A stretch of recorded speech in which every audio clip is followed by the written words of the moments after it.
শাশুড়িকে মা না বললে কি গুনাহ হবে? মহিলাদের নামাজরত অবস্থা যদি আজান হয় তাহলে কি নামাজ পড়া চালু রাখা যাবে? গোসলখানা ও টয়লেট একসাথে থাকলে ওযু করলে হবে কিনা? নতুন করে বসবাস করার আগে মিলাদ পড়ানো জায়েজ কিনা? বাথরুমে কাপড় কাচার সময় বিসমিল্লাহ বলা যাবে কিনা? গর্ভকালীন কোন আমল করলে নরমাল ডেলিভারি হবে? আমি আমার মৃত পিতার নামে যাই সাদকা করি তার সওয়াব কি আমিও পাবো? গোসলের পরে ভেজা চুল গামছা দিয়ে বেঁধে নামাজ আদায় করলে কি নামাজ হবে? আমি একজনের কাছে শুনেছি এরকম করলে নামাজ হবে না, বিষয়ে কিছু বলেন। চেইনওয়ালা ঘড়ি পরে নামাজ পড়া কি নাজায়েজ? জানালে উপকৃত হব। স্বামীর হুকুম ছাড়া বাবার বাড়ি যাওয়া যাবে কিনা? নিকট আত্মীয় যারা সুদ খায় তাদের বাড়িতে বেড়াতে যাওয়া যাবে এবং খাওয়া দাওয়া করা যাবে? শ্বশুরের হাত পা টিপে দেওয়া পুত্রবধূর জন্য জায়েজ আছে কিনা? আমি এবং আমার স্বামী আবেগের বশবর্তী হয়ে মাসিক অবস্থা মিলিত হয়েছি, এর জন্য আমরা লজ্জিত।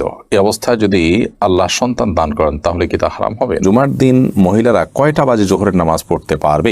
নামাজে আমরা যে নিয়ত করি সেটাকে ঠিক নামাইতে অনুসাল্লি আল্লাহি তাআলা পরিহিত কাপড় দিয়ে মুখ মুছলে নাকি দারিদ্র আসে, এটা কতটুকু সত্যি? আমি মাঝে মাঝে ফরজ নামাজের সময় দ্বিতীয় বৈঠকে তাশাহুদের সাথে দুরূদ পড়ে ফেলি, এরকম করে কি সেজদা দিতে হবে? যখন সুদ সম্পর্কে ধারণা ছিল না তখন ব্যাংকে কিছু টাকা রাখা ছিল, এখন সুদের অংশ কি করা উচিত? ঋণগ্রস্ত আত্মীয়কে দেওয়া যাবে কিনা? কোনো ঘরে প্রাণীর ছবি থাকলে নামাজ হয় না, বিকল্প ব্যবস্থা না থাকলে কি করব? মাহরামদের সামনে গেঞ্জি পরা জায়েজ হবে কিনা? মাহরামদের সামনে পর্দা পরিধি কতটুকু? মৃত ব্যক্তিকে বারবার স্বপ্ন দেখলে করণীয় কি? কাফনের কাপড় নাকি দরদাম করে কেনা যায় না, কথাটাই কতটা শরীয়ত সম্মত? চলুন তাহলে আমরা প্রশ্নোত্তর আলোকিত ভবনে প্রবেশ করি। এরপরে কাজী ফাতেমা আপনি লিখেছেন, মহিলাদের নামাজরত অবস্থা যদি আজান হয় তাহলে কি নামাজ পড়া চালু রাখা যাবে? যাবে, কোনো অসুবিধা নেই। আজান হওয়া হলে নামাজ বন্ধ করে ফেলতে হবে, কোনো কথা নেই। আপনি নামাজ পড়ছেন, ইতিমধ্যে আজান শুরু হয়ে গেছে, আজান মুয়াজ্জিন সাহেব দিতে থাকুক, এদিকে আপনার নামাজ আপনি কন্টিনিউ করতে থাকেন, কোনো সমস্যা নেই। এরপর জেসমিন আক্তার আপনি লিখেছেন, গোসলখানা ও টয়লেট একসাথে থাকলে ওযু করলে হবে কিনা? বাসা যদি গোসলখানা এবং টয়লেট একসাথে থাকে সেক্ষেত্রে ভেতরে ওযু করলে ওযু হয়ে যাবে, কিন্তু উত্তম হলো কমোড এবং টিপের মাঝে কোনো পার্টিশন না থাকলে, আড়াল না থাকলে সেক্ষেত্রে বাইরে ওযু করবেন, এটা হলো উত্তম। কিন্তু যদি ভিতরে ওযু করেন তাতে ওযু হয়ে যাবে, কোনো অসুবিধা নেই ইনশাআল্লাহ। রোজা ইসলাম রানী আপনি লিখেছেন, নতুন করে বসবাস করার আগে মিলাদ পড়ানো জায়েজ কিনা? নতুন করে বসবাস করার আগে কোনো মিলাদ পড়াবেন না, এরকম কোনো নির্দেশ কোনো হাদিস আমাদেরকে দেয়নি। আপনি নতুন ঘরে ওঠার সময় বিসমিল্লাহ বলে আল্লাহর নাম নিয়ে উঠে যাবেন, এর জন্য আলাদা কোনো আনুষ্ঠানিকতা আপনাকে করতে হবে, কোনো বাধ্যবাধকতা নয়। হ্যাঁ, আশপাশের লোকজন বা এলাকার মানুষ কিংবা আত্মীয় স্বজনকে ডেকে আপনি দাওয়াত খাওয়াতে চান আপনার খুশি একটা উপলক্ষে, সেটা সম্পূর্ণ আপনার ব্যাপার, শরীয়তের কোনো বিশেষ নির্দেশ নাই। আর এর জন্য মিলাদের আয়োজন করতে হবে কোনো নির্দেশ ইসলাম আমাদেরকে করেনি। শিরিনা বেগম আপনি লিখেছেন, পুরুষের কি রূপার আংটি পড়তে পারবে? জি, পুরুষের রূপার আংটি পড়তে পারবে এবং এটি বিভিন্ন বর্ণনা দ্বারা সাব্যস্ত হয়েছে। এরপরে নুসরাত মাহি আপনি লিখেছেন, আমি আমার মৃত পিতার নামে যাই সাদকা করি তার সওয়াব কি আমিও পাবো? আপনার মৃত পিতার নামে যে সাদকা আপনি করবেন, আশা করা যায় আল্লাহ রাব্বুল আলামিন আপনাকেও এক্সট্রা হিসাবে তার সাদকার সওয়াব দিবেন, কারণ আপনি যেহেতু পরিশ্রম করেছেন, আপনি যেহেতু কষ্ট করেছেন, আল্লাহ রাব্বুল আলামিন সেজন্য আপনাকে বঞ্চিত করবেন না, কারণ আল্লাহ রাব্বুল আলামিন কাউকে তার পরিশ্রমকে পণ্ড বা ব্যর্থ হতে দেন না যতক্ষণ পর্যন্ত সেটি আল্লাহ সন্তুষ্টের জন্য হবে এবং সঠিক নিয়মে হবে। এমনি ফরহাদ হোসেন আপনি লিখেছেন, বাথরুমে কাপড় কাচার সময় বিসমিল্লাহ বলা যাবে কিনা? বাথরুমে কাপড় কাচার সময় বিসমিল্লাহ বলবেন, বিশেষ করে যখন কমোডের সাথে আপনার ওই জায়গার পার্টিশন থাকবে। যদি পার্টিশন না থাকে তাহলে ওযুর সময় যেরকম মুখে বিসমিল্লাহ বলা নিষেধ, অনুচিত, মাকরুহ, ঠিক একইভাবে এখানেও মুখে বিসমিল্লাহ বলবেন না, মনে বিসমিল্লাহ বলে কাপড় কাচবেন। মাইহামাদ আপনি লিখেছেন, গর্ভকালীন কোন আমল করলে নরমাল ডেলিভারি হবে? গর্ভকালীন সময় এরকম কোনো বিশেষ আমলের কথা কোনো হাদিসে বলা হয়নি যে আমল করলে নরমাল ডেলিভারি হবে। তবে হ্যাঁ, গর্ভ যাতে নরমাল ভাবে হয়, অপারেশন করতে না হয়, সেজন্য আল্লাহর রহমতের কাছে আপনি সাধারণভাবে দোয়া করতে পারেন। আর দান এবং সাদাকা এটা মানুষকে কঠিন কোনো পরিস্থিতি থেকে উত্তরের পথ দেখায়, বিধায় এরকম পরিস্থিতিতে আপনি কিছু দান সাদাকা করতে পারেন এবং বিশেষভাবে ইস্তেগফার, দুরূদ সহ যে আমলগুলো বান্দার খুব কঠিন সিচুয়েশনে পড়লে আল্লাহ তাআলা তার জন্য বিষয়টিকে সহজ করেন, সে আমলগুলো আপনি বিশেষ করে করবেন। আল্লাহ তাআলার কাছে সাধারণভাবে দোয়া করতে থাকবেন। এছাড়া সুনির্দিষ্ট কোনো দোয়া বা আমল কোন হাদিস আমাদেরকে শেখায়নি যেটার মাধ্যমে নরমাল ডেলিভারি হবে। মিথিলা মলি আপনি লিখেছেন, রাস্তার পাশে কবরস্থান থাকলে নাপাক অবস্থায় গেলে কি গুনাহ হবে? রাস্তার পাশে যদি কবরস্থান থাকে তাহলে সেই কবরস্থানে আপনি নাপাক অবস্থায়, অর্থাৎ আপনার ওযু নেই অবস্থা আপনি প্রবেশ করলেন, কোনো অসুবিধা নেই, আপনি জিয়ারত করতে পারেন। কবর জিয়ারত করার জন্য যে আপনাকে ওযু অবস্থা থাকতে হবে এরকম কোনো বাধ্যবাধকতা নেই। এক নিমিষে আইডি থেকে আপনি লিখেছেন, মেয়েদের পায়ে কি স্বর্ণের উপর পরা যাবে? যাবে, কোনো অসুবিধা নেই। মেয়েরা স্বর্ণ বা রূপা যে কোনোটি পড়তে পারে, তো সেক্ষেত্রে স্বর্ণের উপর পড়বেন না রূপার উপর পড়বেন সেটা আপনার বিষয়। স্বর্ণ এবং রূপা এটা শরীরের কোনো অঙ্গ প্রত্যঙ্গে পড়তে নিষেধ, এমন কোনো কথা নেই। বিধায় মেয়েরা মাথায়, হাতে, কানে যেরকম স্বর্ণ পড়তে পারেন ঠিক একভাবে পায়ে নূপুর হিসাবে স্বর্ণ ব্যবহার করতে পারেন, কোনো অসুবিধা নেই। জারিফা জান্নাত আপনি লিখেছেন, গোসলের পরে ভেজা চুল গামছা দিয়ে বেঁধে নামাজ আদায় করলে কি নামাজ হবে? আমি একজনের কাছে শুনেছি এরকম করে নামাজ হবে না, বিষয়ে কিছু বলেন। না, এরকম করে নামাজ হবে না এমন কোনো কথা নেই। আপনি একজন নারী হিসেবে আপনার পুরো শরীর আপনাকে ঢেকে নামাজ পড়তে হবে, শুধুমাত্র মুখমণ্ডল এবং দুই হাতের কবজি আপনি খোলা রাখবেন। এর বাইরে অন্য কোনো শর্ত নেই। আপনি গামছা দিয়ে ঢাকেন বা গামছা দিয়ে বেঁধে তার উপর দিয়ে অন্য একটা কাপড় দিয়ে ঢাকেন, কোনো অসুবিধা নেই। আইরিন সুলতানা মাহি আপনি লিখেছেন, ট্যাপে অজু করলে নিচে বালতি থাকে, ফলে অজুর পানি বালতিতে পড়ে, সে পানি কি টয়লেটের কমোডে ঢালা যাবে? ঢালা যাবে, কোনো অসুবিধা নেই। বরং ঢালাটাই উত্তম, বিশেষ করে কমোড পরিষ্কারের জন্য, টয়লেট পরিষ্কারের জন্য, বা কোনো গাছ ইত্যাদি থাকলে সেগুলোর গোড়ায় পানি দেওয়ার জন্য, যে কোনো কাজে আমরা এই পানিটা ব্যবহার করাই উচিত। কারণ অজুর যে পানিটা, এই ব্যবহৃত পানিটা, এটা অন্য কাজে লাগানোটা কোরআন হাদিসের দৃষ্টিকোণ থেকে কোনো নিষিদ্ধ কিছু নয়, এটা নাপাক নয়।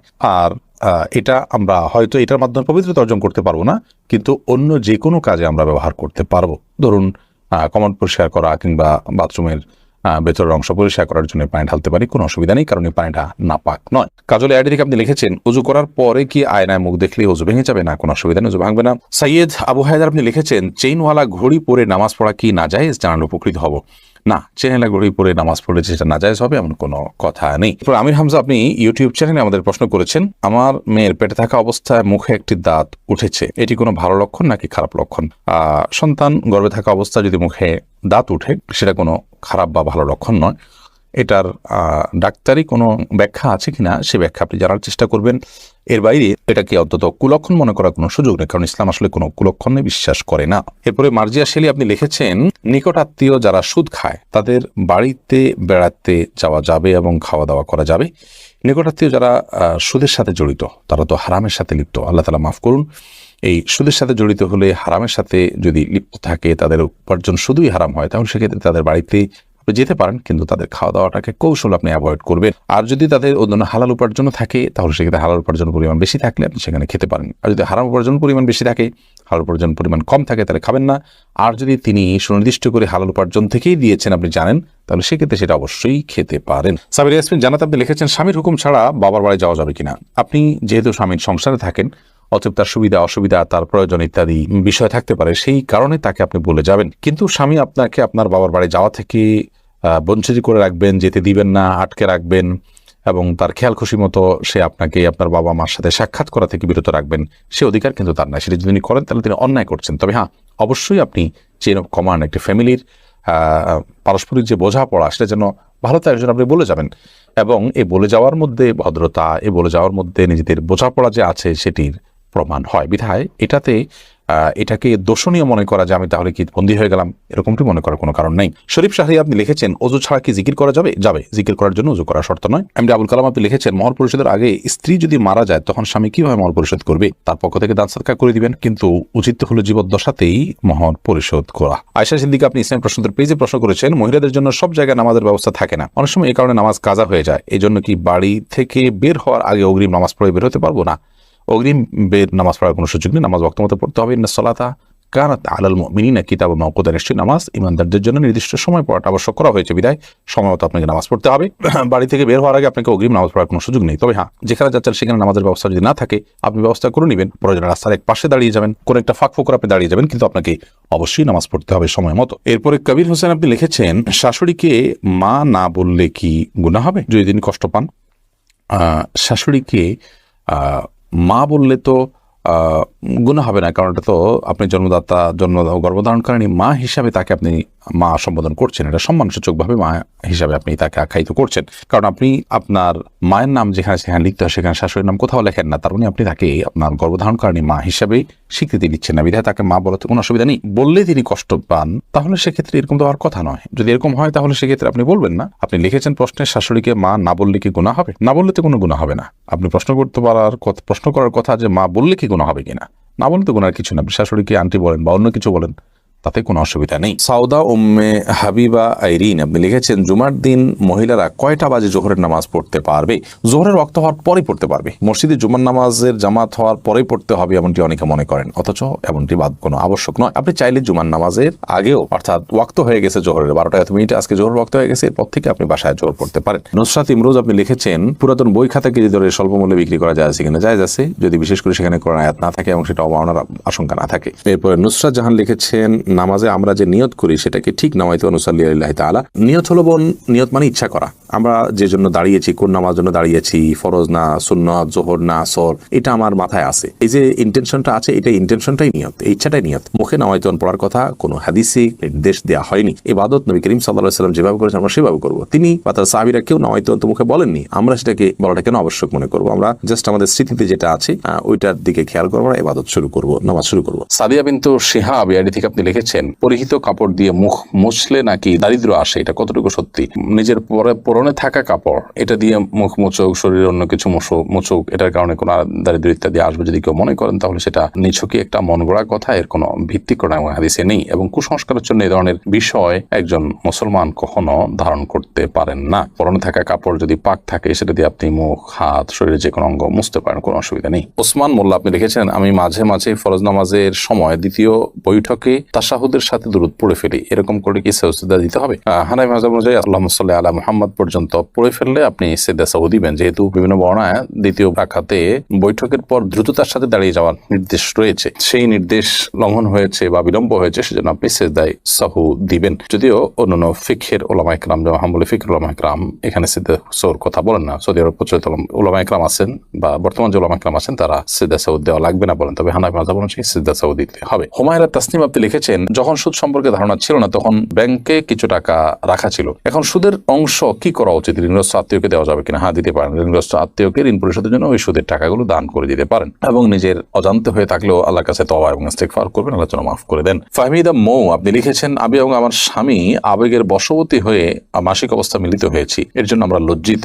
এই অবস্থায় যদি আল্লাহ সন্তান দান করেন তাহলে কি তা হারাম হবে? না, এটার কারণে সন্তান হারাম হয়ে যাবে বা অবৈধ হবে এরকম নয়। তবে এই কাজের জন্য আপনাদের অনুতপ্ত হওয়া উচিত, এবং হাদিসে বর্ণনা মতে এরকম কাজ হয়ে গেলে কিছু সাদাকা আল্লাহর রাহে, আল্লাহর ওয়াস্তে গরিব দুঃখীকে কিছু সাদাকা করে দিবেন, কিছু দান করে দিবেন, এবং ভবিষ্যতে এ ধরনের কর্মকাণ্ড থেকে বেঁচে থাকার জন্য চেষ্টা করবেন। আল্লাহর কাছে তওবা নসুহা করবেন, লজ্জিত হয়ে মাফ চাইবেন, সেটাই যথেষ্ট ইনশাআল্লাহ তাআলা। এরপরে সুমাইয়া আক্তার সুমা আপনি লিখেছেন, কোনো ঘরে প্রাণীর ছবি থাকলে নামাজ হয় না, বিকল্প ব্যবস্থা না থাকলে কি করব? যদি বিকল্প ব্যবস্থা না থাকে তাহলে সেক্ষেত্রে প্রাণীর ছবিকে ডেকে নামাজ পড়বেন। আর নামাজ হয় না বিষয়টা সেরকম না, ওই জায়গায় নামাজ পড়লে মাকরুহ হবে। বিশেষ করে যদি আপনার সালাতে সিজদার জায়গায় থাকে, সামনে থাকে, তাহলে সেক্ষেত্রে সেটা তো দৃশ্যত তাকে সিজদা করছেন এরকম আপনার মনেও আসতে পারে, বা দেখলে সেরকম দেখা যেতে পারে। এই জন্য একটু সরিয়ে নেবেন বা উপর করে রাখবেন। এভাবে বিভিন্ন ভাবে আপনি চেষ্টা করবেন। তাতেও যদি কোনো এরকমও যদি কোনো উপায় না থাকে, তাহলে আপনি ওখানে সালাত আদায় করে নামাজ হবে না, বিষয়টা সেরকম না, মাকরুহ হবে, অপছন্দনীয় হবে। সালমা আক্তার লিখেছেন, বাইরে সাধারণত হিজাব পরে, এরকম অনেক মেয়েরাও বাসায় হাফ হাতা গেঞ্জি পরেন, কেউ উপরে ওড়না পরেন, অনেকে পরেন না। মাহরামদের সামনে গেঞ্জি পরা জায়েজ হবে কিনা? মাহরামদের সামনে পর্দা করে দিই কতটুকু? মাহরামদের সামনে যদি কেউ গেঞ্জি পরে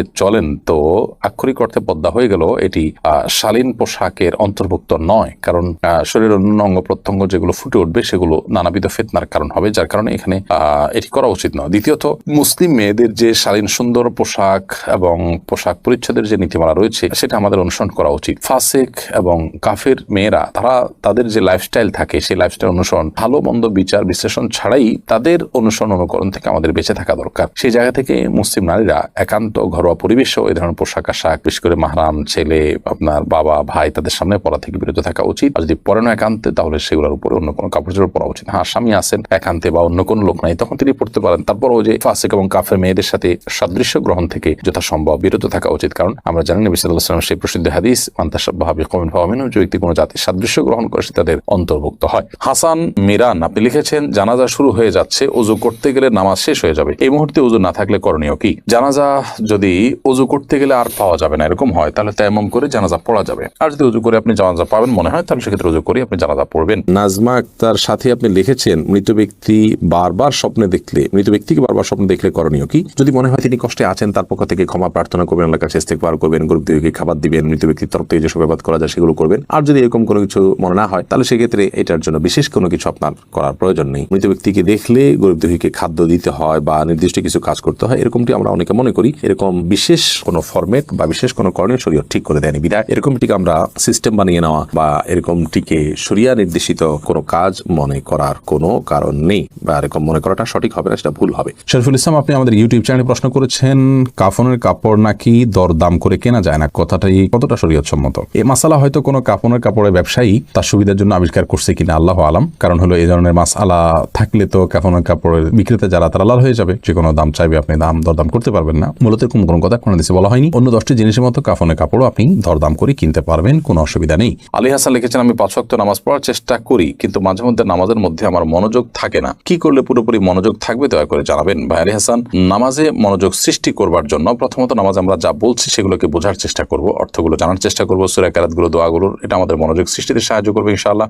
এর পাশাপাশি নামাজে আমাদের যে সূরা কারাতগুলো পড়ে থাকি আমরা সেগুলো অর্থ সহকারে বুঝে পাশাপাশি ধীরে ধীরে পড়বো এবং রুকু, সিজদা, উঠা বসা যত সময় নিয়ে যত ধীরে ধীরে আপনি করবেন তত বেশি ইনশাআল্লাহ বিদিন আপনার সালাতে মনোযোগিতা সৃষ্টি হবে ইনশাআল্লাহ তাআলা। সালাতে মনোযোগ সৃষ্টি হওয়ার জন্য আর অনেকগুলো উপায় আছে। একটি আর্টিকেল আমাদের অনলাইনে এখনো আছে, নামাজে মনোযোগ সৃষ্টির 33টি উপায়।